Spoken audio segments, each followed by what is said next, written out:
In the division of assets, my late husband left me 3 stores worth $3 million. $3 million. Can you believe it? After 50 years of marriage, after having supported him in every decision, in every business venture, in every difficult moment, Robert finally recognized my worth. But my happiness lasted exactly 40 minutes. Because after that meeting with the lawyer, Julian, my daughter Brenda arrived with my son-in-law Kyle, and what happened next broke my soul. Kyle walked into that office as if he owned the world, with that arrogant smirk that always gave me a bad feeling, and demanded that we manage the stores together, as a family. I looked him directly in the eye and said, "No way, I am the owner now." And then my son-in-law, that man who ate at my table every Sunday, who slept under my roof, spat the cruelest words I have ever heard in my life. "Then pack your bags and get out of our house." Our house. As if I were an intruder. As if those 43 years living there meant nothing.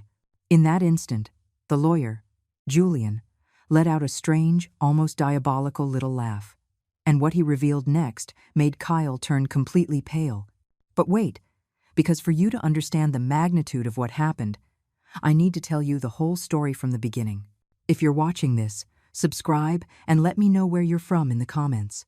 I'm Barbara.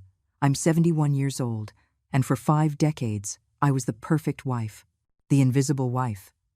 The woman who gets up at 5 in the morning to make breakfast, who irons the shirts until they are impeccable, who cleans every corner of the house as if it were a sacred temple. I met Robert when I was just 20 years old. He worked at a hardware store downtown, and I was a cashier at a neighborhood grocery store. Robert was a man with calloused hands, giant dreams, and an ambition that shined in his brown eyes. I fell in love with that ambition. I fell in love with his promises of building an empire together, of giving us a better life, of growing old surrounded by abundance and love. We got married 6 months later in a simple ceremony. I wore an ivory dress that my mother had embroidered for weeks, and Robert wore the only suit he owned, inherited from his father. We vowed to love each other in richness and in poverty, in sickness and in health, and I fulfilled that vow until the last day of his life. The first years were hard. We lived in a tiny apartment where our bed and a folding table barely fit. Robert worked 16-hour days dreaming of opening his own business, and I worked double shifts at the grocery store to help him save every possible cent. When Brenda was born, I left my job. Robert insisted that a mother should be at home taking care of her daughter, and I obeyed without question. Brenda was my world for years. The apple of my eye, my reason for existing. I gave her everything I never had. New clothes, toys, piano lessons, birthday parties with clowns and enormous cakes. Robert began to prosper. He opened his first appliance store when Brenda was 5 years old, and I was so proud of him. But as Robert built his empire, I became his shadow. I stopped having my own name. I was Robert's wife or Brenda's mom. I stopped having my own dreams. My days were reduced to cooking, cleaning, ironing, serving. Robert came home late every night, exhausted, and I would massage his feet while he told me about his business deals. He never asked how my day had been. He never asked if I was tired, too. He never asked if I had dreams beyond those 4 walls. Brenda grew up spoiled, terribly spoiled. Every whim was a command. If she wanted a pink dress, she got it. If she wanted a car at 18, she got it. Robert adored her with a blind devotion, and I did too. Maybe that was our mistake. We gave her so much that she never learned to value anything. She never had to fight for anything. She never had to sacrifice for anyone. When she turned 25, she met Kyle at a party. Kyle was a used car salesman, a guy with an easy smile and syrupy words. I disliked him from the first moment. There was something in his eyes I didn't trust, something calculating, something cold beneath all that fake charm. I told Robert, "I don't like that man for our daughter." Robert laughed. He told me I was exaggerating, that Kyle was a good, hard-working guy, that Brenda was in love, and that was all that mattered. They got married 8 months later in a wedding that cost more than $50,000. I myself embroidered the tablecloth for the main table and prepared some of the food with my own hands. Kyle moved into our house temporarily while they saved up for their own place. That temporarily turned into 11 years. 11 years living under my roof. 11 years eating my food. 11 years where I kept cleaning, cooking, serving, while Kyle sat in the recliner in my living room like he was a king. And the worst part is that Brenda changed. My sweet girl became a stranger. She started talking to me with contempt, as if I were her servant and not her mother. If the food wasn't ready on time, she yelled. If her clothes weren't ironed perfectly, she complained. Kyle had poisoned her against me, turned her into a female version of himself. Ambitious, cold, cruel. Robert didn't notice anything. Or maybe he didn't want to notice. He was too busy with his businesses. By then he already had 3 stores and was making more money than we had ever dreamed of. He bought expensive jewelry for Brenda, gave Kyle money for his projects, but he gave me just enough for groceries. When I asked for something for myself, he told me not to be frivolous, that I already had everything I needed. 6 months ago, Robert started to get sick. First, it was dizzy spells, then chest pains, then he couldn't breathe well. The doctors said his heart was failing. I took care of him day and night. I gave him his medicine, bathed him when he could no longer do it himself, cooked him special broths, and slept in a chair next to his bed to be alert for anything he might need. Brenda and Kyle would show up once a week for 10 minutes and then run off with any excuse. In his last days, Robert changed. He became softer, more grateful. He would take my hand and tell me I had been his pillar, his strength, his everything. He asked me for forgiveness for having made me invisible for so many years. He cried in my arms like a child. He told me he had made important decisions to secure my future, that I would never have to depend on anyone again, that I was finally going to receive everything I deserved. I didn't understand what he meant until the day of his funeral. The funeral was a circus. Brenda cried dramatically, clinging to Kyle, as if she truly felt the death of her father.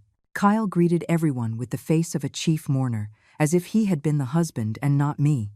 I was exhausted, broken, empty. I had lost my partner of 50 years. And while everyone ate and drank at the wake, I just wanted to disappear. 3 days later, the summons from the lawyer, Julian, arrived for the reading of the will, and that's when the real nightmare began. Julian's office was on the 12th floor of a downtown building, an elegant office with dark wood furniture and expensive paintings on the walls.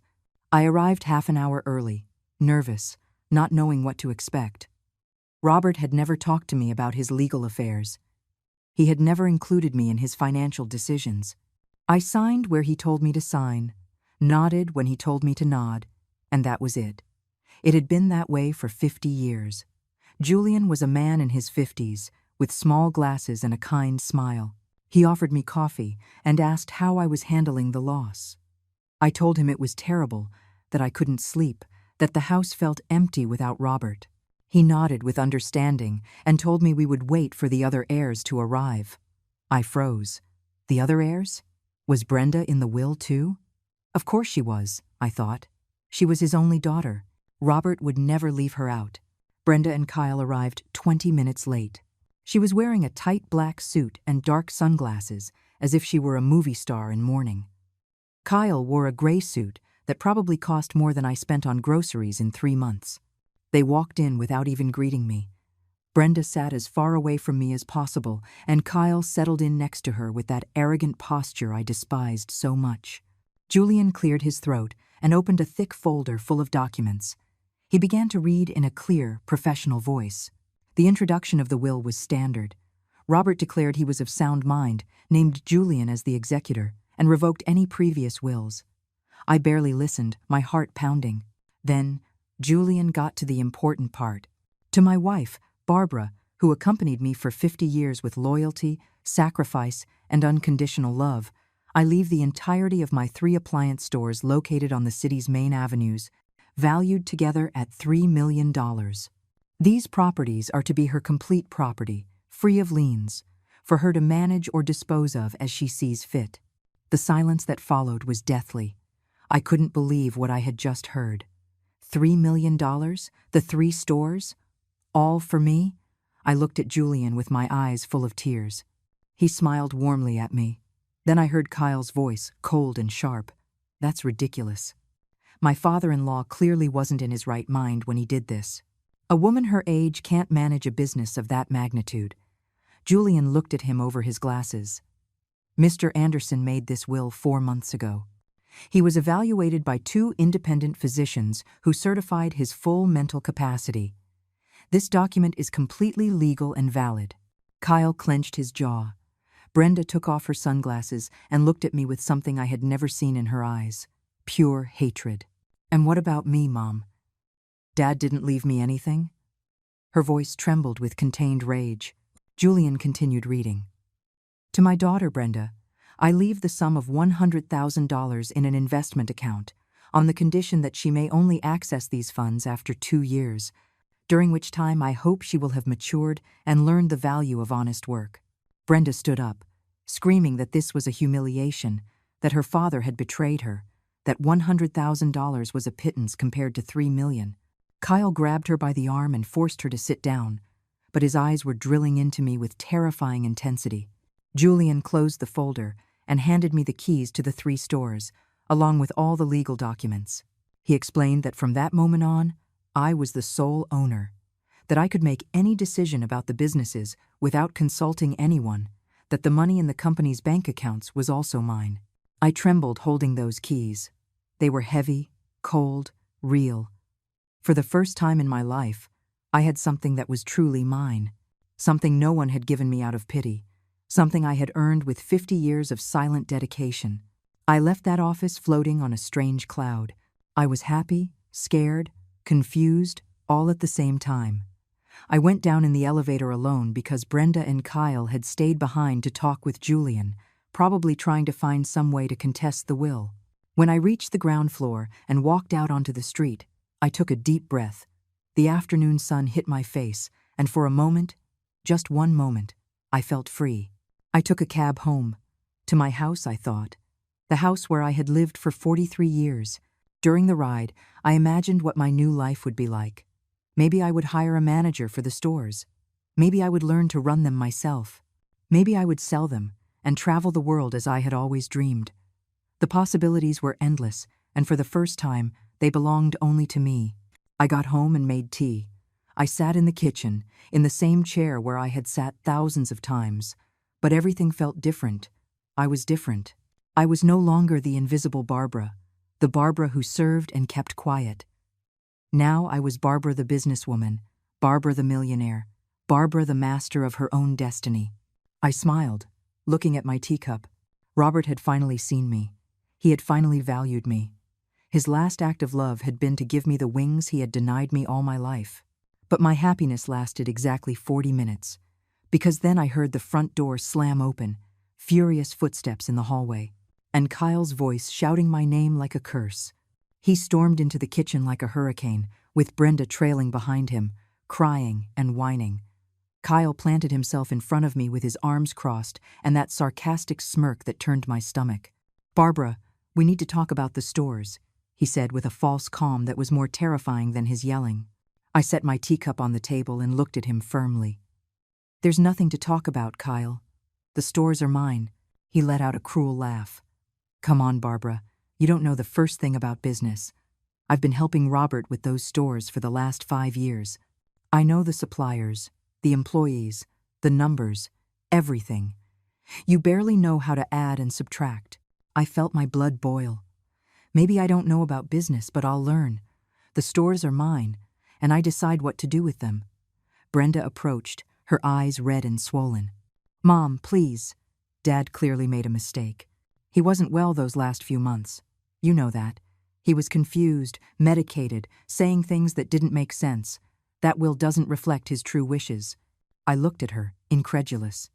My own daughter trying to manipulate me, trying to take away the only thing her father had left me. "Your father was perfectly lucid when he made that will, Brenda. 2 doctors certified it. Just accept that for once in your life, you can't have everything you want." Kyle slammed his fist on the table, making my cup jump. "Listen to me carefully, Barbara. We are going to manage those stores together, as a family, whether you like it or not. Brenda and I will take care of everything, and you'll get your cut each month. It's the fairest thing for everyone." I stood up, trembling with rage. "No way. I am the owner now, and you are not going to touch my businesses." Kyle's face transformed. The mask of friendliness fell away completely, and what I saw was a man full of greed and contempt. He got so close to me I could smell his breath. "Then pack your bags and get out of our house." His words hit me like a bucket of ice water. "Our house?" I repeated, almost voiceless. Kyle smiled maliciously. "Yes, our house. Brenda is Robert's daughter, his rightful heir. This house is hers now, which means it's mine too. And if you're not going to cooperate with us, then you have no right to live here. It's as simple as that." I looked at my daughter, searching for a sign of humanity, hoping she would defend me, that she would tell her husband he was crazy. But Brenda just stared at the floor. She said nothing. She didn't defend me. She just stood there like a coward while her husband threw me out of my own home. "You have until noon tomorrow to pack your things and get out," Kyle continued. "And you'd better not take anything that isn't yours.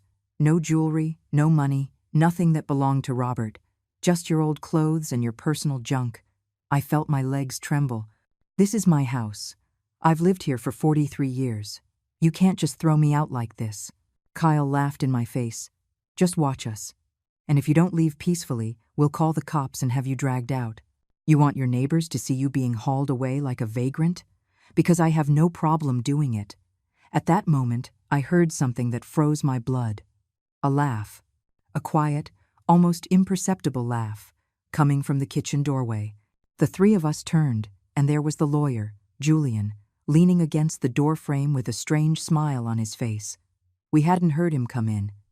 "Pardon me for interrupting this dramatic moment," Julian said in a mocking tone, "but I'm afraid there's something I forgot to mention at the reading of the will." Kyle scowled. "What are you doing here? How did you get in?" Julian held up a key. "Robert gave me a copy months ago. He asked me to come by at this exact time on the day of the will reading. He said I would probably need to be present for what came next. And boy, was he right." He walked over to the kitchen table and pulled a large envelope from his briefcase. "You see, there is a small, additional clause in the will that I chose not to read in front of everyone at the office. Robert specifically instructed me to reveal it only if a certain condition was met." Brenda approached nervously. "What condition? What are you talking about?" Julian opened the envelope with infuriating calm. "Robert told me, Julian, if my son-in-law tries to manipulate Barbara or kick her out of the house, then read Clause 7. And well, I just witnessed exactly that." Kyle turned visibly pale. "You couldn't have been listening. That's invasion of privacy. It's illegal." Julian ignored him and began to read from the document, Clause 7. The residence located at 342 Magnolia Street, known as the family residence, was acquired by Robert Anderson 38 years ago with his own funds. Said property was never put in the name of any other family member. At the time of making this will, the house is registered solely in the name of Robert Anderson and is therefore part of his estate. This property is left in its entirety to Barbara Anderson, along with all furniture, fixtures, and belongings contained within it. The silence that followed was so thick you could cut it with a knife. I didn't fully understand what I had just heard. Julian looked at me tenderly and explained it to me as if I were a child. "Barbara, this house is yours. Robert left it to you. Legally, completely yours. They are the ones who have to leave if you so choose." The words took a few seconds to sink into my brain. The house was mine? My house was really mine? Kyle lunged at Julian like a wild animal. "That's a lie. That house belongs to the family. It can't just be hers. I have rights. I've lived here for 11 years. This can't be legal." Julian calmly put the papers away. "It's completely legal. In fact, I brought a certified copy of the deed. As you can see, it's in Robert's name, and with this will, it passes directly to Barbara. You two have technically been living here as guests of Robert, and now of Barbara." Brenda began to cry hysterically. No, this can't be happening. My dad can't have done this to us. I'm his daughter, his only daughter. How could he leave everything to her and just scraps to me?" She ran to me and grabbed my arms desperately. "Mom, please, don't do this to us. We're your family. We're your blood. You can't throw us out on the street." I looked into those eyes that were once the innocent eyes of my baby. Those eyes that now only reflected greed and manipulation. 5 minutes ago, Your husband was throwing me out on the street. Brenda, 5 minutes ago you stood by while he told me I had no right to be in this house. And now you want me to have compassion? She fell to her knees in front of me in a theatrical gesture that disgusted me. Forgive me, Mom. Forgive me. It was the shock of the moment, the surprise of the will. I didn't mean it. Please, don't do this to us.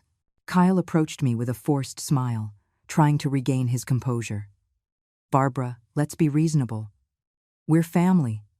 It doesn't make sense to fight over this. We can reach an agreement that benefits everyone. You keep the house, we manage the stores, and everybody wins. I shook my head. There's no agreement. Nothing Robert left is yours, Kyle. And now I want you and my daughter to do exactly what you ordered me to do a moment ago. Pack your bags and get out of my house. Kyle's face twisted into a mask of pure hatred. You're going to regret this, you stupid old woman.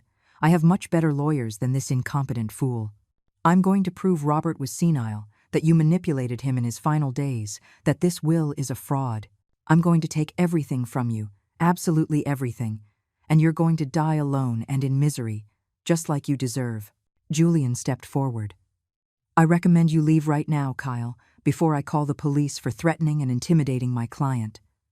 Kyle pointed his finger at me like a gun. This isn't over. I swear on my life. He grabbed Brenda by the arm and dragged her toward the door. She was crying and screaming that this was unfair, that I had betrayed her, that I was a horrible mother. Her screams echoed through the house until I finally heard the front door slam shut with a bang that shook the walls. I collapsed into the chair, trembling from head to toe. Julian sat across from me and poured me more tea with steady hands. Breathe, Barbara. The worst is over. But I knew it wasn't over. This was just the beginning. Is the house really mine? I asked in a broken voice. He nodded. Completely yours. And the stores, too. Robert was very clear in his instructions. He knew exactly what kind of person his son-in-law was. That's why he asked me to be here today. I took a sip of tea, trying to process everything. Why had Robert never told me anything? Why did he let me find out everything this way? Julian sighed. Because he knew you, Barbara. He knew that if he told you beforehand, you would have tried to convince him to be more generous with Brenda, not to leave her out. Robert wanted to protect you from yourself, from your own kindness.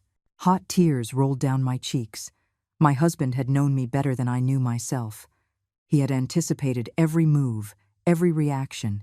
He had protected me even after his death. And what do I do now? Julian gave my hand a gentle pat. Now, you rest. Tomorrow, we'll go to the stores so you can see the real state of the businesses. And we are also going to change all the locks on this house. Kyle is not setting foot in here again. That night, I slept in my bed for the first time in 6 months. Ever since Robert got sick, I had slept in the chair next to him, and after his death, I stayed in the guest room because our bedroom hurt too much. But that night, I returned to our marital bed. I lay on Robert's side and hugged his pillow. It still smelled like him. Thank you, my love, I whispered in the darkness. Thank you for finally seeing me. Thank you for protecting me. I closed my eyes, hoping to rest, hoping to feel peace. But sleep didn't come. My mind was spinning endlessly. Kyle's words echoed in my head over and over. You're going to regret this. I'm going to take everything. What if he was right? What if he found a way to annul the will? What if I really wasn't capable of running the businesses? At 3 a.m, I gave up. I got up and went to the kitchen to make chamomile tea. The house was silent, but it was a different kind of silence. It was no longer the comfortable silence of my home. It was a tense silence, as if the walls themselves were waiting for the next attack. I sat at the table with my steaming cup and looked around. This kitchen had been my territory for 43 years. I had prepared thousands of meals here. I had cried here in secret more times than I could count. And now it was mine, truly mine. My phone rang, startling me. Who could be calling at 3 a.m? I looked at the screen, and it was an unknown number.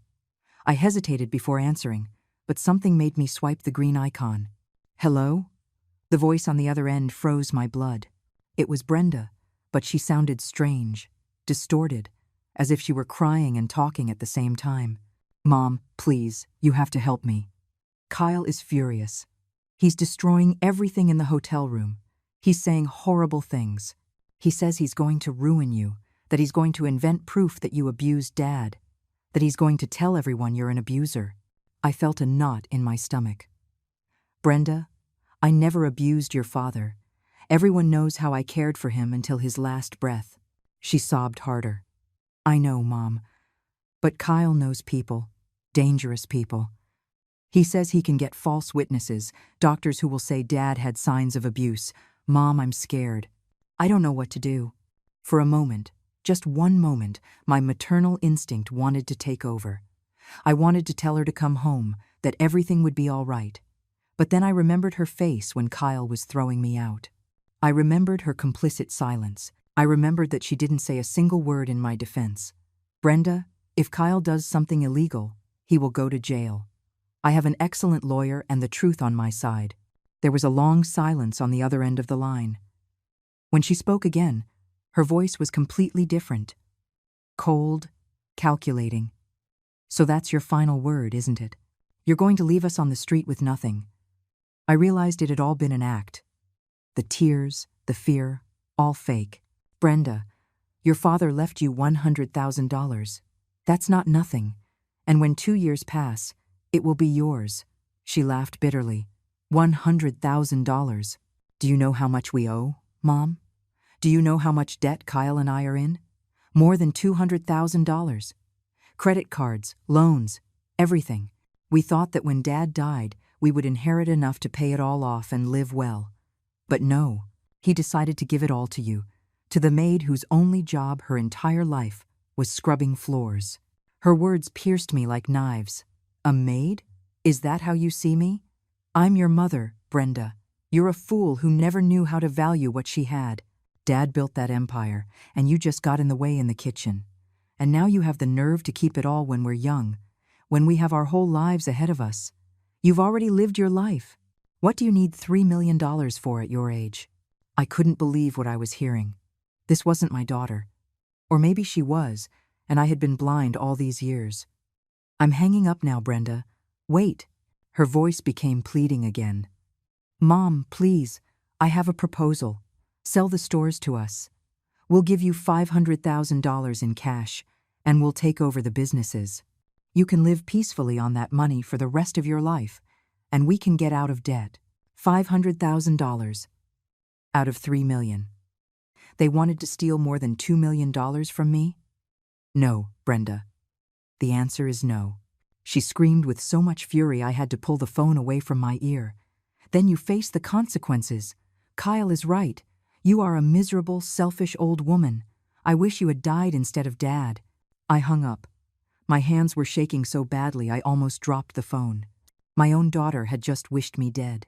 My own daughter, whom I had carried in my arms, whom I had breastfed, whom I had cared for when she was sick, whom I had defended from everything and everyone. The pain in my chest was physical, as if someone were squeezing my heart in their hands. I sat there in my kitchen and cried until I had no tears left. When dawn broke, I called Julian. I told him about the late-night call, about Kyle's threats, about everything. He listened in silence, and then said in a serious voice, Barbara, I need you to come to my office today. There are things about the stores you need to know. Things Robert discovered before he died, and that explain why he made the decisions he did. My heart sped up. What things? Julian sighed. I can't tell you over the phone. Come at 10 in the morning. And, Barbara, prepare yourself, because what I'm about to show you is going to change everything you thought you knew about your family. The next few hours were torture. I bathed, got dressed, tried to eat breakfast, but the food got stuck in my throat. What could be so serious? What had Robert discovered? At 9:30, I called a cab. I didn't want to drive in my nervous state. During the ride, I stared out the window without really seeing anything. The city passed in a blur. I arrived at Julian's office 5 minutes before 10. His secretary showed me in immediately. Julian was sitting behind his desk with a grim expression. In front of him were several folders and a laptop. Sit down, Barbara, he said, motioning to the chair. I sat down, feeling my legs tremble. Julian took a deep breath before speaking. Robert came to see me 6 months ago, long before he got seriously ill. He told me he had discovered something terrible and that he needed to protect you. He opened one of the folders and pulled out several papers. Robert hired a forensic accountant to review the store's finances. Do you know why? I shook my head, unable to speak. Because he noticed irregularities. Money was missing. A lot of money. At first, he thought it was a bookkeeping error. But then he started to get suspicious. Julian turned the laptop toward me. On the screen were spreadsheets full of numbers in red. For the last 3 years, someone has been diverting money from the stores. Approximately $20,000 a month. In total, more than $700,000 stolen. My mouth went completely dry. Who? But deep down, I already knew. Julian showed me more documents. Kyle. Your son-in-law had access to the accounts because Robert had given him a manager position 5 years ago. Kyle used that access to create fake invoices, ghost suppliers, and invented expenses. All the money was funneled into offshore accounts in his name. The world tilted beneath my feet. $700,000? And Brenda? I asked in a barely audible voice. Julian nodded gravely. Robert also hired a private investigator. There is evidence that Brenda knew everything. In fact, she was the one who suggested several of the methods to hide the theft. There are emails, text messages, everything. He showed me printouts of conversations between my daughter and my son-in-law. I read the words with growing horror. The old man won't notice. He's too busy, said one of Brenda's messages. Let's keep pulling money out before he dies and we have to deal with Mom, said another. I felt the air leave my lungs. I couldn't breathe. My daughter, my own daughter, had been stealing from her father while he was building a future for her. And not only that, she had planned to keep stealing after his death. I put my hands to my face, trying to hold back the tears, but it was useless. I cried with a pain that came from the depths of my soul. Julian passed me a box of tissues and waited patiently for me to calm down. There's more, he said in a soft voice. I didn't want to hear any more. I couldn't take any more betrayals, any more daggers in my back. But Julian continued anyway. Robert also discovered that Kyle was selling store merchandise on the side. Appliances he bought with company money, but sold for cash without reporting the sales. That's more than $300,000 additional dollars in tax fraud. He showed me more documents, photographs of Kyle loading boxes into a van, receipts signed with fake names, a whole elaborate system of theft and deception. Robert was gathering evidence for months, Julian explained. He wanted to have everything perfectly documented before confronting them. But then his health declined rapidly, and he ran out of time. That's why he changed the will.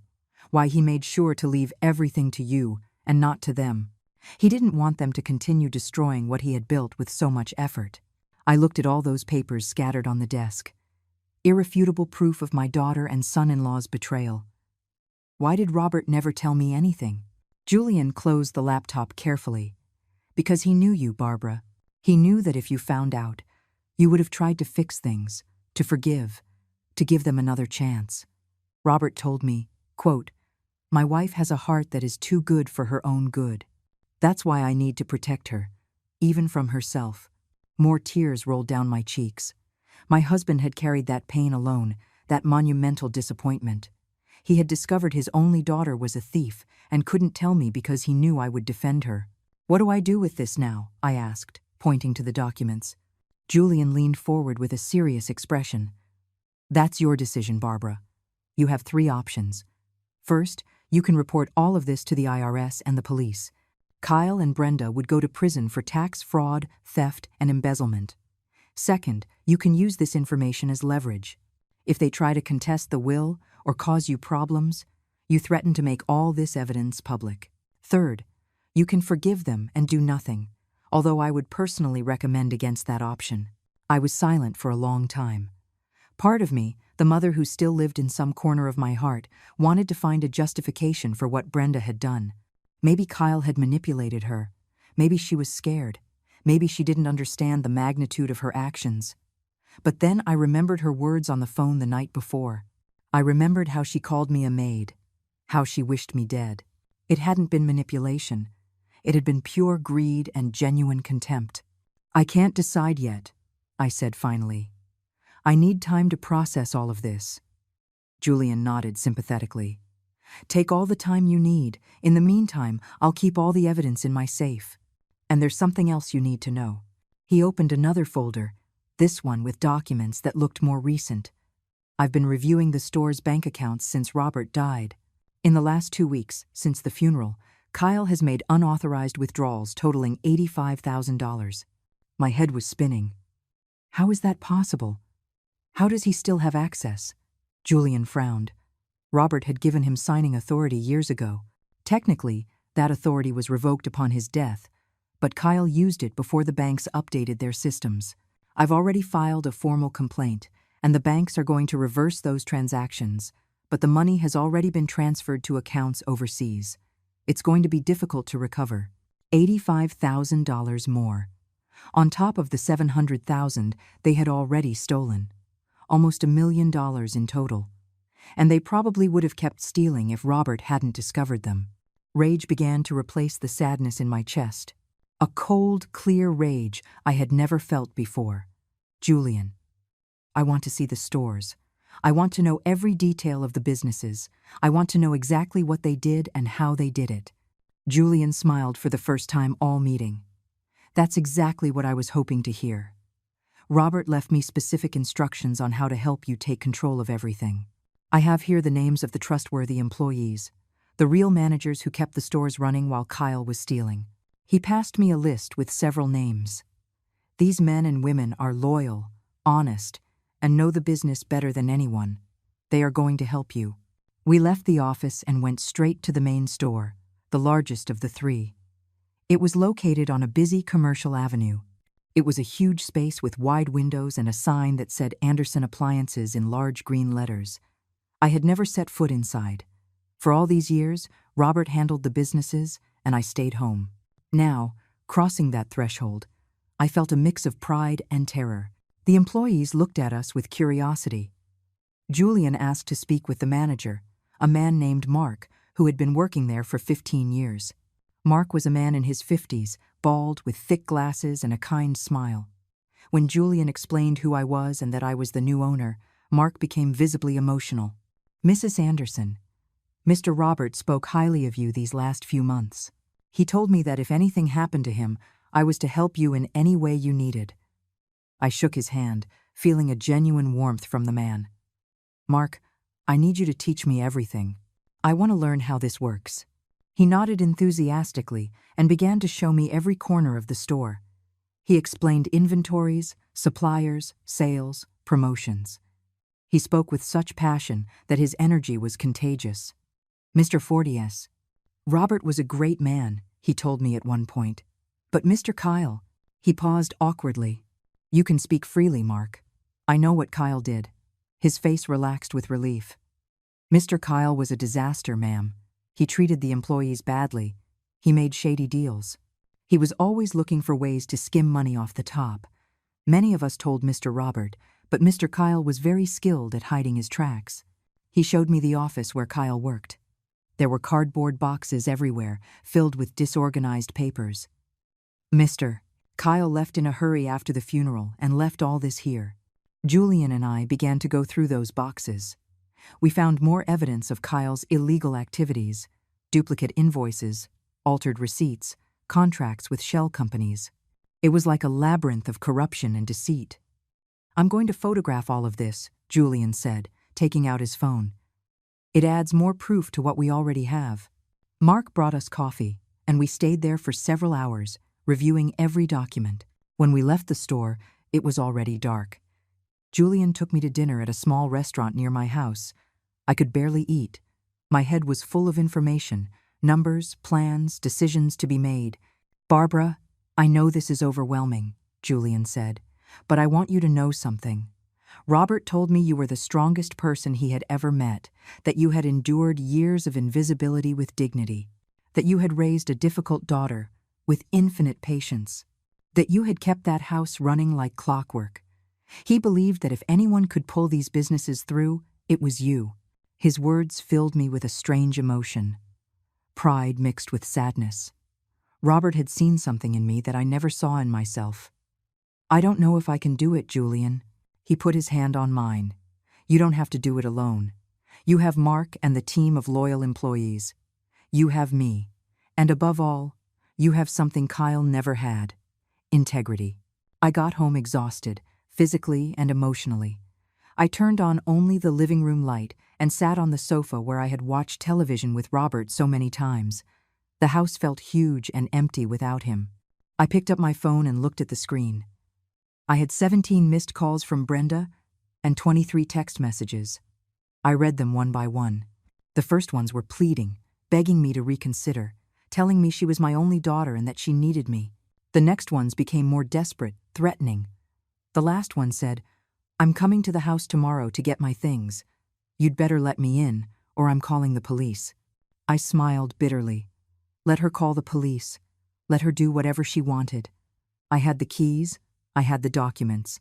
I had the law on my side. For the first time in 71 years, I had the power. And that feeling, though new and terrifying, was also liberating. I slept badly again that night. Nightmares haunted me. I dreamed that Brenda and Kyle broke into the house and dragged me out while I screamed for help. I dreamed that a judge took the stores away from me and gave them to them. I dreamed that Robert appeared and told me he had made a mistake, that I didn't deserve any of it. I woke up at 6 in the morning, drenched in sweat, my heart racing. I made strong coffee and sat in the kitchen to think. Brenda had said she was coming today. I needed to be prepared. I called Julian at 8 in the morning. "Julian, my daughter is coming today to get her things. I don't know what to expect." He answered, his voice still sleepy but alert. "I'll be there in an hour. Don't let her in until I arrive. And, Barbara, record everything that happens with your phone. Any threats or intimidation can be used as evidence." At 9 o'clock sharp, I heard a car pull up out front. I looked through the window and saw Kyle's silver car. He and Brenda got out, but another person was with them. A large, muscular man with tattoos on his arms. My heart sped up. Who was that guy? Why had they brought him? They rang the doorbell insistently. Once, twice, 3 times. Then Kyle started pounding on the door with his fist. "Barbara, open this damn door right now." I didn't move a muscle. I took out my phone and started recording from the window. Kyle kept pounding, harder and harder. "We know you're in there. Open up, or I'll break the door down." The large man approached the door and examined it, as if calculating how much force it would take to knock it down. Brenda was crying dramatically. "Mom, please, we just want our things." "Don't be cruel." Just then, Julian's car arrived. He got out quickly and walked straight toward them with a firm stride. "Good morning. I'm Mrs. Anderson's attorney. Can I help you with something?" Kyle spun toward him, furious. "You have no business here. This is a family matter." Julian smiled with that professional calm I liked so much. "Actually, as the legal representative of the owner of this property, I have every right to be here. And you are trespassing on private property." The large man took a threatening step toward Julian. "Who's this clown?" Kyle put a hand on the guy's shoulder. "It's Miguel, my cousin. He came to help us carry things." Julian didn't flinch. "Miguel, I recommend you get back in the car. Being here, threatening and intimidating, constitutes several crimes. Do you want to go to prison for helping your cousin?" Miguel looked at Kyle, waiting for instructions. Kyle hesitated a moment and then gestured for him to back off. Julian knocked on my door gently. "Barbara, it's me. You can open up." I opened the door just a few inches, leaving the chain on. Julian slipped in quickly, and I closed it behind him. "Are you okay?" I nodded, though I was shaking. Julian looked out the window, assessing the situation. "They're going to try to get in one way or another. We need to set clear rules." He went back outside and confronted Kyle. "All right, here's what's going to happen. Barbara is willing to allow Brenda to collect her clothes and personal belongings. Only Brenda, no one else. She has 30 minutes. Everything will be supervised and recorded. If she tries to take anything that doesn't belong to her, the police will be called. Is that clear?" Kyle gritted his teeth. "I have things in there too. I lived in that house for 11 years. Julian shook his head. You were never an owner or co-owner of this home. You were a guest. You have no legal right to be here." Brenda stepped forward, wiping her tears. "Mom, please let me in. I just want my clothes, my photos, my memories." I looked at this woman who was once my baby. Now she was a stranger with my daughter's face. I opened the door completely and let her pass. Kyle tried to follow her, but Julian blocked his path. Only Brenda. Kyle muttered something under his breath, but stayed outside. Brenda entered and looked around as if memorizing every detail. Julian and I followed her to what had been her room. She started pulling clothes from the closet and stuffing them into a large suitcase she had brought. Meanwhile, she kept glancing toward the dresser drawers where I knew Robert had kept some jewelry he had given her years ago. "The jewelry is yours too," I said in a neutral voice. "Your father gave it to you." She looked at me, surprised. "Really?" She opened the drawer and took out several small boxes with necklaces, earrings, and bracelets. They weren't extremely valuable pieces, maybe $20,000 in total, but they were rightfully hers. She put them in her purse with trembling hands. Julian was taking pictures of everything she took. "Documentation," he had explained, in case she later claims something is missing. Brenda went to the bathroom and collected her cosmetics, her lotions, her perfumes. Then she went back to her room and started packing shoes. At one point, she sat on the bed and began to cry silently.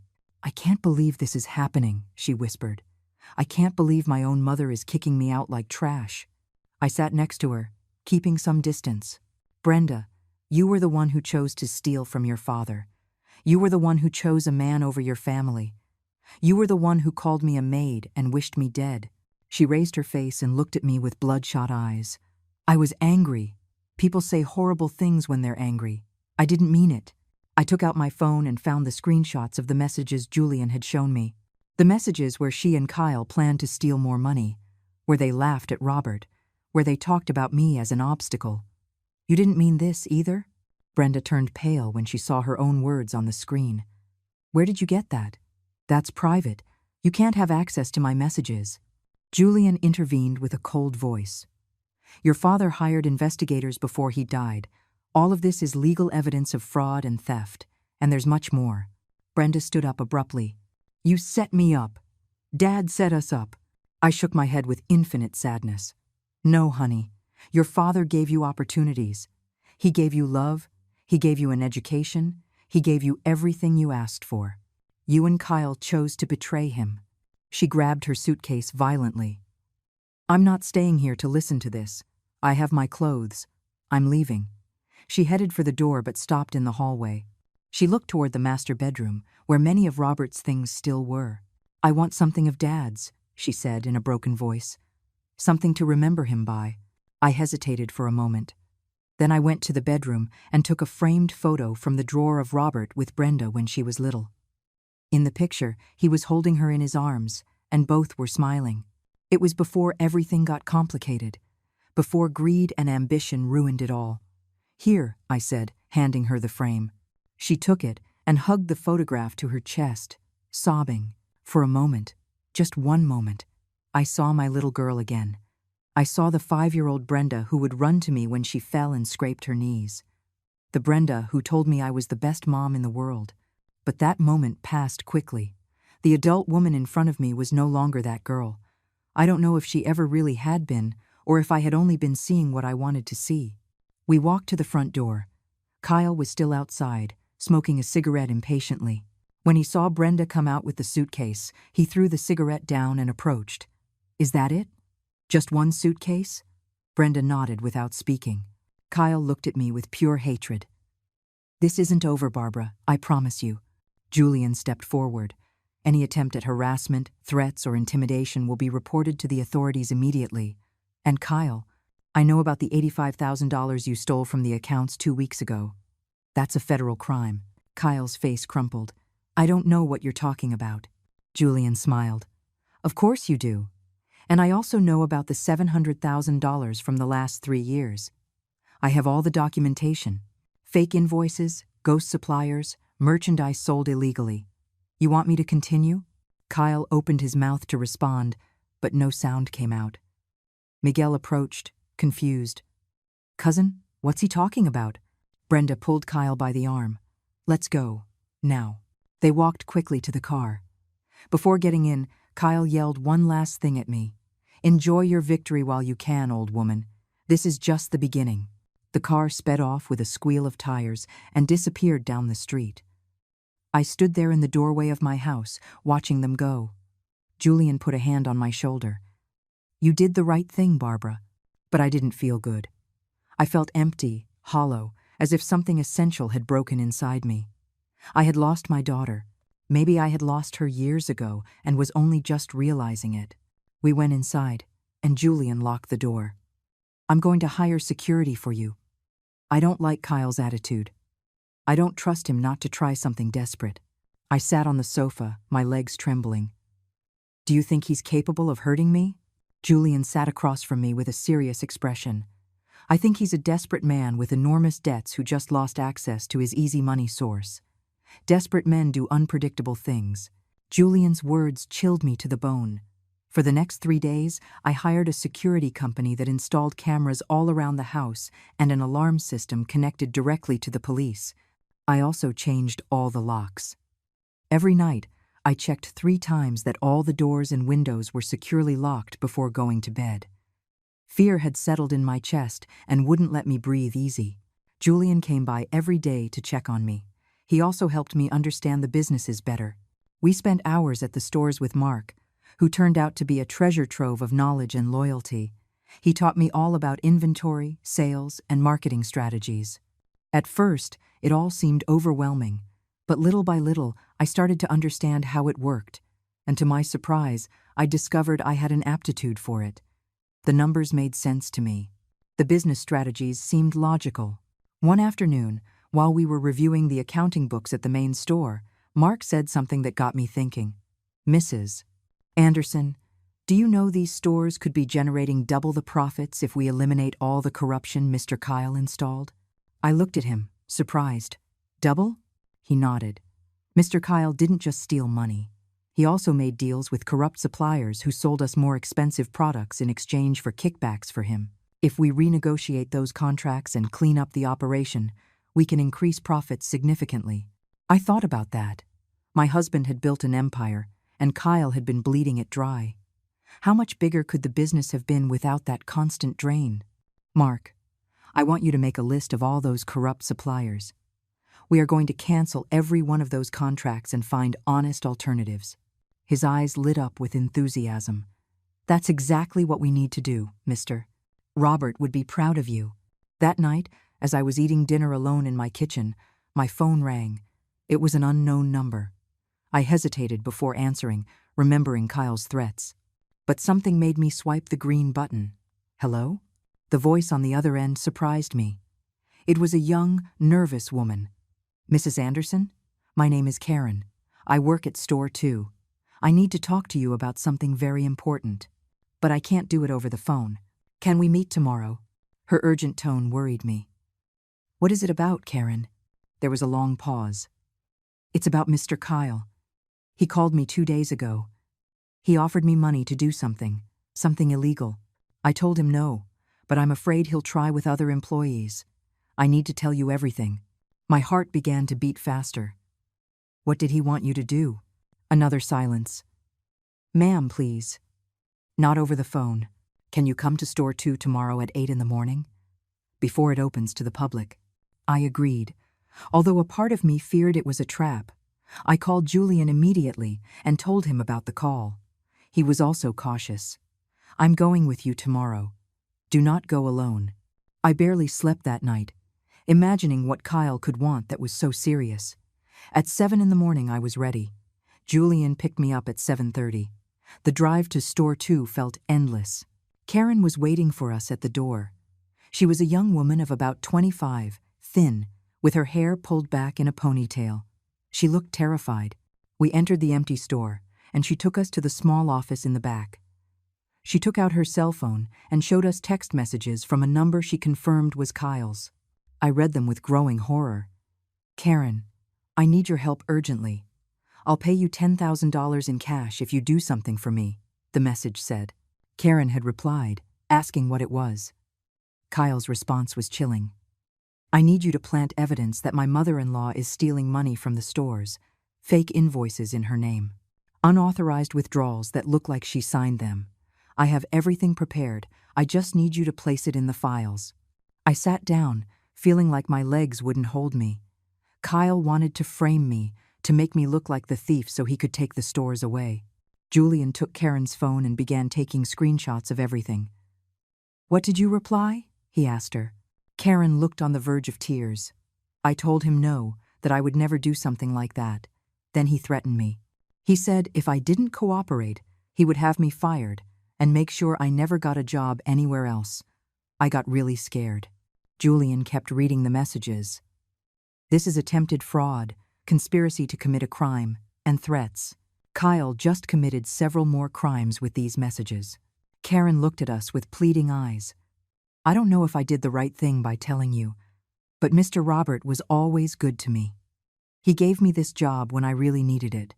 And you, Mrs. Anderson, you don't deserve to be treated like this. Everyone in the stores knows Mr. Kyle was the corrupt one, not you. I hugged her, feeling immense gratitude. You did the right thing, Karen. Thank you for your honesty and your loyalty. Julian was already making calls. I'm contacting a detective I know. This needs to be investigated formally. Karen, would you be willing to give an official statement? She nodded, though she was trembling. Yes, but I'm scared of what Kyle might do to me. Julian put a hand on her shoulder gently. We will protect you. What you did was very brave. We left the store with mixed emotions. On one hand, I had more evidence against Kyle. On the other, I was terrified of how far he was willing to go to destroy me.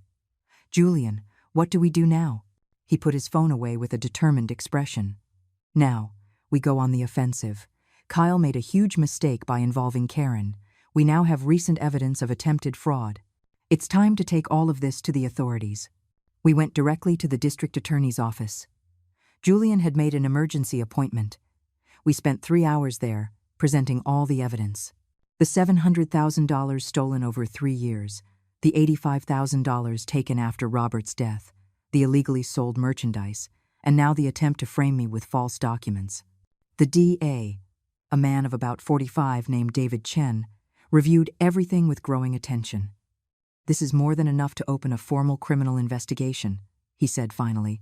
I'm going to issue arrest warrants for Kyle for tax fraud, embezzlement, theft, and conspiracy. We will also investigate the level of involvement of your daughter, Brenda. I felt a knot in my stomach hearing that. Brenda could also go to prison. Mr. Chen nodded gravely. If it's proven that she actively participated in the fraud, yes. The messages you have suggest she not only knew, but helped plan the thefts. My own daughter could end up in prison. A part of me wanted to stop all of this, to forgive, to forget. But then, I remembered her cruel words. I remembered how she wished me dead. I remembered she had stolen from her own father while he was dying. No, I was not responsible for Brenda's decisions. She had chosen this path. Now she would have to face the consequences. How long will this take? Julian asked. The DA closed the folder. We'll issue the warrants today. Kyle will likely be arrested tomorrow or the day after. Then comes the legal process, which can take several months. But with the evidence you have, a conviction is almost certain. We left that office with a heavy weight in our chests. Things were official now. There was no turning back. That afternoon, as we were driving back to my house, Julian received a call. His expression changed completely as he listened. When he hung up, he looked at me with a mix of surprise and worry. Barbara, that was the main bank where the store's accounts are. Kyle tried to make a massive withdrawal of $200,000 an hour ago. The bank stopped him because we had already put alerts on all the accounts. But this means he's desperate. He knows the walls are closing in. My blood ran cold. What is he going to do now? Julian drove faster. I don't know, but a desperate man is dangerous. I'm going to call the police and ask them to expedite the arrest warrant. I don't like this. We arrived at my house, and Julian insisted on checking the entire perimeter before letting me in. The security cameras showed nothing unusual, but I still felt watched, stalked. Julian stayed with me until late. We ordered Chinese food and ate in silence, each lost in thought. "Barbara," he said finally, "I want you to know that whatever happens, I'm going to be here supporting you. Robert asked me to protect you, and that's exactly what I'm going to do." I looked at him gratefully. This man, whom I had barely known for a few weeks, had become my only true ally. That night, after Julian left, I checked every lock 3 times. I went to bed with the phone on my nightstand and the alarm system activated. At 3 in the morning, I was jolted awake by the shrill sound of the alarm. I leaped out of bed, my heart pounding. The security lights had switched on automatically, illuminating the entire yard. I looked out my bedroom window, and what I saw left me paralyzed with terror. Kyle was there, trying to force open the kitchen window with a crowbar. His face was red with rage and frustration. I grabbed my phone with trembling hands and dialed 911. "There's someone trying to break into my house," I said in a choked voice, giving them my address. The operator told me to lock myself in a room and not come out. I ran into my bedroom's bathroom and locked the door. I could hear Kyle shouting obscenities outside. "Barbara, I know you're in there. Come out and face me like a woman. You can't hide forever." The sound of shattering glass echoed through the night. He had managed to break the kitchen window. I heard his heavy footsteps entering my house. My house, the place that was supposed to be my safe haven. "Barbara!" he yelled as he walked through the hallways. "I'm going to find you, and when I do, you're going to sign the papers I brought. You're going to transfer those stores to me right now." He sounded drunk or high, his voice distorted by desperation and madness. I clutched the phone to my chest, praying the police would arrive soon. Kyle came up the stairs. I could hear every step getting closer. "I lost everything because of you," he screamed. "I owe money to dangerous people, people who will kill me if I don't pay them. And you're just sitting there in your house with your millions while I go under." He slammed something heavy against my bedroom door. The wood cracked but held. "Open this damn door, Barbara." Panic was consuming me. What if he got in before the police arrived? What if he hurt me? What if this ended very badly? Then I heard the sirens. The blessed sound of police sirens approaching. Kyle heard them too. "Damn, old woman, this isn't over." I heard his footsteps running back down the stairs. More sounds of things breaking. Then, voices of police officers shouting, "Police! Hands up!" There was a scuffle. Shouts. More things falling. Finally, everything went silent except for the calm voices of the officers. One of them came upstairs and knocked gently on my door. "Ma'am, this is Officer Martinez. It's safe to come out now. The intruder is in custody." I opened the bathroom door, my legs shaking so badly I could barely stand. The officer was young, in his 30s, with a concerned expression. "Are you injured, ma'am?" I shook my head, unable to speak. He helped me down the stairs. The scene in the living room was devastating. Kyle was handcuffed on the floor, screaming that this was unfair, that the house should be his, that I had stolen his future. 2 officers held him down as he thrashed like a rabid animal. The kitchen was a disaster. Glass everywhere, overturned furniture, broken dishes. Another officer approached me. "Ma'am, this man has an active arrest warrant for fraud. In addition, he now faces charges for breaking and entering, destruction of property, and making threats. He'll be in custody for a long time." Kyle looked at me with bloodshot eyes. "This is your fault. It's all your fault.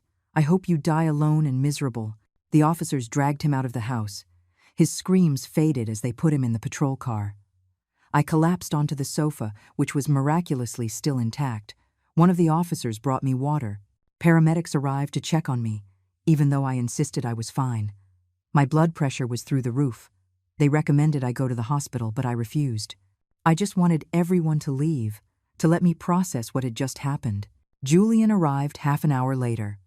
When he was notified of what happened, he bolted from his house in his pajamas. He hugged me tight as I finally broke down and cried, "It's over, Barbara. It's over. He can't hurt you now." But I knew the damage was already done. The emotional damage, the psychological damage, the trauma of having someone violently break into your home trying to hurt you. That wasn't going to be erased easily. Julian called an emergency service to come board up the broken window. He also called a cleaning service. Within 2 hours, the house was back in order, at least physically. But I couldn't be there. I didn't feel safe. Julian took me to a nearby hotel and checked me into a suite under a fake name. "You're going to stay here for a few days while we process everything legally and make sure Kyle remains in custody." I lay in that hotel bed, staring at the ceiling. How had my life come to this? How had the family I loved turned into my worst nightmare? The next day, the DA, Mr. Chen, called me. "Mrs. Anderson, Kyle is in custody and will remain there. With last night's events, we've added multiple charges. He will not be getting bail. He is considered a danger to you." He also informed me that they had summoned Brenda for questioning. "We need to know exactly how much she knew and how much she participated in the fraud." My heart clenched. Is she going to be arrested too? There was a pause.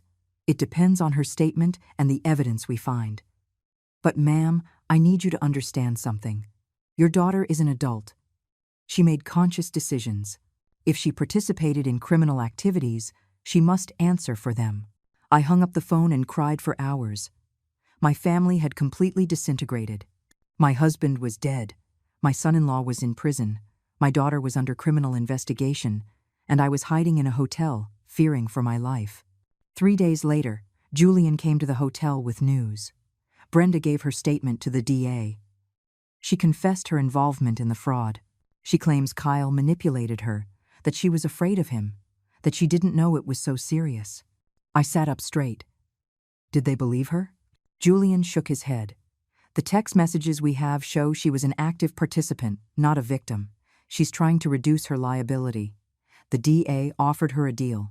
If she returns any money she can and testifies against Kyle at trial, she will receive a reduced sentence of 2 years probation instead of 5 years in prison." 2 years. My daughter could have gone to prison for 2 years. And she accepted the deal? Julian nodded. "Yes, she signed this morning." Also, he hesitated before continuing. "She also wants to see you. She says she needs to talk to you, to ask for your forgiveness." I felt a mix of emotions so intense it made me dizzy. Part of me wanted to see her, to hold her, to tell her everything would be okay. But another part, the part that had matured painfully in these last few weeks, knew I couldn't keep being the mother who forgives everything without consequences. "I'm not ready to see her," I said finally. Julian nodded understandingly. "It's your decision. No one can force you." The next few days passed in a haze. Julian kept me informed of everything. Kyle would be prosecuted and would likely spend between 8 and 10 years in prison for all his crimes. Brenda would serve probation, but would have a criminal record for life. The stores were being fully audited to determine the total scope of the fraud. A week later, Julian told me it was safe to go home. They had reinforced all the security measures, and Kyle remained in prison with no chance of bail. I returned to my house with mixed feelings. The repairs were perfect. There was no physical evidence of the attack, but I could feel it. I could feel the violation of my safe space. That night, sitting in my kitchen with a cup of tea, I looked around. This house had witnessed so many things. Love, laughter, family dinners, celebrations. But it had also witnessed years of invisibility, of unrecognized sacrifice, of silent betrayals. Maybe it was time to close this chapter. Maybe it was time to start something completely new. I picked up my phone and called Julian. "I want to sell this house. I can't live here anymore. There are too many ghosts." Julian wasn't surprised by my decision. "I understand completely, Barbara. It's your right to do with your property whatever you feel is best for your well-being." In the following weeks, while the house was being prepared for sale, I dedicated myself completely to the stores. Mark turned out to be much more than a simple manager. He was a business visionary. Together, we restructured the entire operation. We canceled contracts with corrupt suppliers and negotiated new deals that saved us thousands of dollars a month. We implemented digital inventory systems to prevent future theft. We trained the staff in excellent customer service. And to my surprise, I found I had a natural talent for business. The numbers fascinated me. The marketing strategies excited me. For the first time in 71 years, I felt I had a purpose beyond serving others. Profits began to climb. In just 2 months, we had increased sales by 35%. Mark looked at me with admiration. "Mrs. Anderson, you have what Mr. Robert had, vision and determination. The stores are flourishing under your leadership." His words filled me with a pride I had never experienced before. It wasn't pride in being someone's wife or someone's mother. It was pride in my own accomplishments. The house sold faster than expected. A young couple with 2 children bought it. I liked knowing that children's laughter would fill those rooms again. With the money from the sale, I bought a modern apartment on the 15th floor of a downtown building. It had huge windows overlooking the city, a designer kitchen, and most importantly, it had no history. It was a blank canvas where I could create new memories without the weight of the past.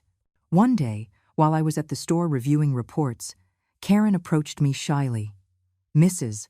Anderson, there's someone here who wants to see you." My heart skipped a beat. "Who is it?" Karen lowered her voice. "It's your daughter, Brenda. She says it's urgent." I hadn't seen her since that day she collected her things. 3 months had passed. I hesitated for a long moment. Then I nodded. "Send her into the office." Brenda entered with faltering steps. She looked different. Thinner, paler, with deep dark circles under her eyes. She was no longer wearing expensive clothes or flashy jewelry. She wore simple jeans and a white blouse. She looked small, vulnerable, broken. "Mom," she said, her voice barely audible. I didn't respond. I just looked at her, waiting for her to speak. She sat in the chair across from my desk and began to cry silently. "I know I have no right to be here. I know I don't deserve your forgiveness. But I needed to see you. I needed to tell you I'm sorry. I'm so sorry, Mom." Tears rolled down her cheeks uncontrollably. "Kyle is blaming me for everything in his legal defense. He says I manipulated him, that it was all my idea. My own lawyers tell me I'll probably serve the full 2 years of probation. And the worst part is, I deserve it. I deserve that and more." I looked at her with a mixture of compassion and pain. This was my daughter, the child who had grown in my womb, whom I had given life to. But she was also the woman who had betrayed me in the cruelest ways. "Why did you do it, Brenda? Why did you steal from your own father?" She covered her face with her hands. "Because I never had enough. Dad gave me everything, but I always wanted more. And Kyle. Kyle made me feel like I deserved the whole world. He poisoned me against you both, especially against you. He made me believe you were the reason I wasn't happy." I took a deep breath. "Brenda, I gave you everything I had. My time, my love, my entire life. And you know what I learned? That giving everything doesn't create gratitude. It creates dependency and resentment." She lifted her face, her eyes red. "You're right. You both gave me so much that I never learned to value anything. I never learned to work for what I wanted. I never learned that actions have consequences." There was a long silence. Finally, I spoke. "Brenda, I can't forgive you right now. Maybe someday, but not now. The wound is too deep. But I don't hate you either.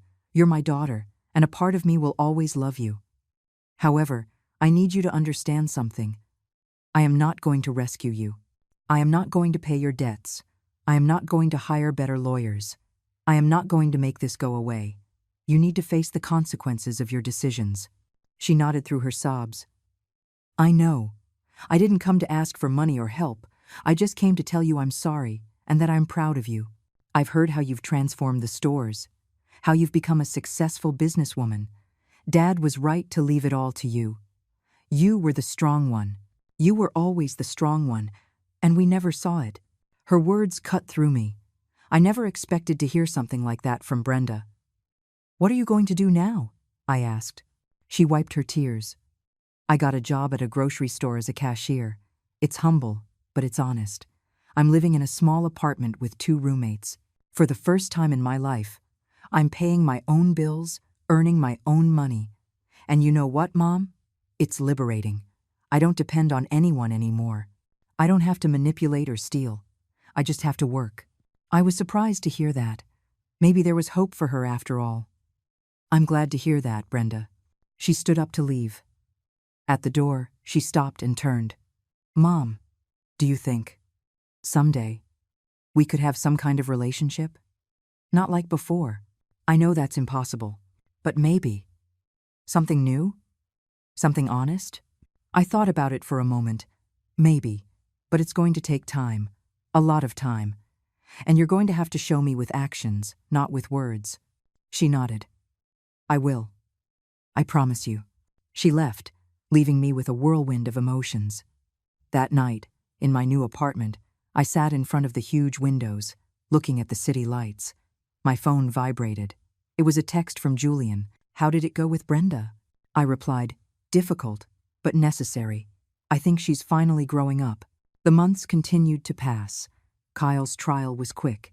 With all the evidence against him, he pleaded guilty to get a reduced sentence, 8 years in federal prison.